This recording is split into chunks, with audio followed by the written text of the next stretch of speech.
Hi everyone, I'm Terry and welcome to a brand new series on my YouTube channel. This series is going to be about me introducing you guys to a bunch of different unique and wonderful Taiwanese organisms. However, this series is not going to be about me introducing you guys to the rarer organisms. Instead, this series is going to be about me introducing to you guys to some of the Taiwan's most common but often overlooked or easily ignored organisms. Some of these organisms have really deep cultural significance or cultural impact during Taiwan's early development, or it could be engraved in Taiwanese culture very deeply. You might see it daily, or you could just see it in everyday life, like that gecko that just disappeared, but it was right there.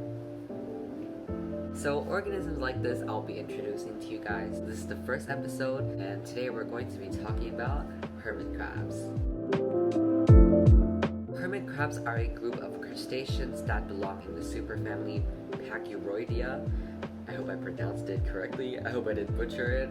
They have 10 legs, not including the 2 claws that are at the front of their bodies. The 4th and 5th pairs of their legs are specialized, and so they're a little bit shrinked so that they can better fit into their shells and help them lock on to their shells so they do not lose their shells during fights or movements. Hermit crabs have very soft and fleshy abdomens, which make them extremely vulnerable to different predators. Common predators include fish, birds, and other cephalopods, including cuttlefish. However, their abdomens are also highly specialized and really curved so that they can grab tightly onto the columella of their shells. So imagine there's a shell growing in a spiral, and then the spiral is actually surrounding a central pillar that is called the columella. The hermit crab's highly specialized abdomens grab on tightly to the columella so that they don't lose their shells during their fights and movements.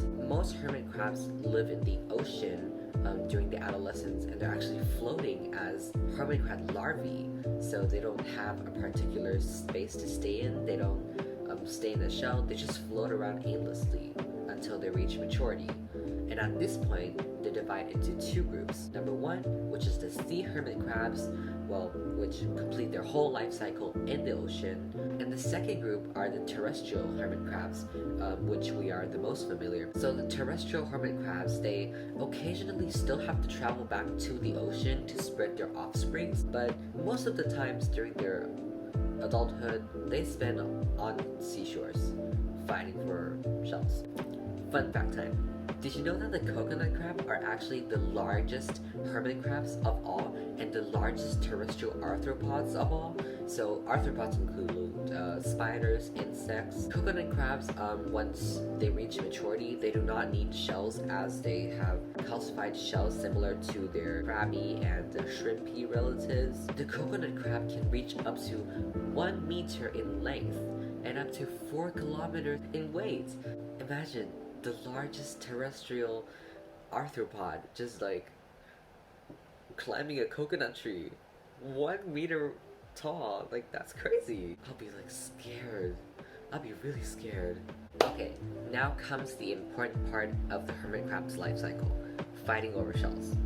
I mean, we've all heard of stories, of hermit crabs. They have to change different shells during their life cycle, their growth stages, right? So, when in need of new shell, hermit crabs often fight over each other's shells. Like, that's a very common thing. It's very often to see a group of hermit crabs fighting together for the perfect shell. Now, stronger hermit crabs can even reach into shells of other weaker or younger hermit crabs that are already occupying their perfect shells, and then pull them out of their shell. Like, what? Like, why do you need to get so violent for? Another fun fact for you. Did you know that a perfect fitting hermit crab shell can not only protect the hermit crab from having to spend extra effort in trying to move in it, or, drag it along the seashore because it's too big. In fact, it can also reduce water loss slow down temperature changes inside of the shell to make the hermit crabs more comfortable, and help pregnant hermit crabs store their eggs inside of the shell. Life as a hermit crab would be very tough. Yeah. A lot of people know that hermit crabs exist, but only a few of them know about the danger that they're facing. Before entering the next section, I conducted an interview of a few of my classmates. Let's see what they have to say. Have you ever seen a hermit crab before? Yeah, I have seen hermit crabs before. Have you maybe noticed a recent decline in the population of hermit crabs around Taiwan? No. 你从小到大有没有看过寄居蟹呢？多多少少有吧。其实最近寄居蟹的族群数量在台湾正在急剧的减少。那你最近有没有注意到这个现象呢？住在都市的话，就真的没有注意到这个现象了。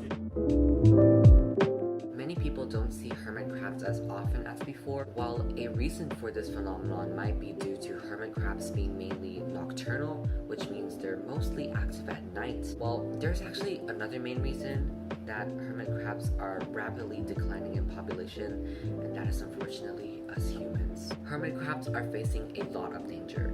Recently, a lot of hermit crabs were spotted using garbage, including plastic bottle caps or beer bottles made of glass, to use them as their shells. This comes down to three main reasons.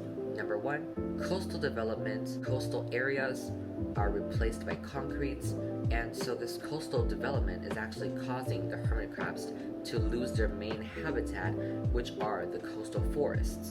Number two, humans have hunted hermit crabs as a delicacy. Number three, some humans collect seashells purely for their beauty, and I think this is the most critical problem out of all the three main reasons. As previously talked about, hermit crabs rely on finding existing shells for their shelter. Get it?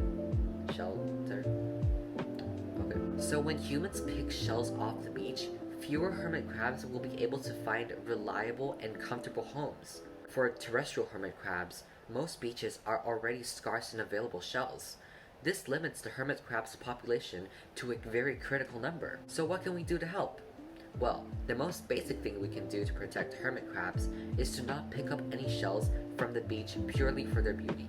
Remember, our hermit crab friends might need to live in these shells that you might just pick up one day carelessly from the beach. Secondly, if you or your family have collected shells back in the past, this might be the perfect time to return them to the beach. Generally, if you only have a small amount of shells, you can just scatter them across the beach on the beach stand. Voila, that's it. However, if you have a very large amount of shell collections, getting a little suspicious here. If you have a large amount of shells that you do not want to manually disperse, you can contact the National Museum of Marine Biology and Aquarium, which is located in Pingdong.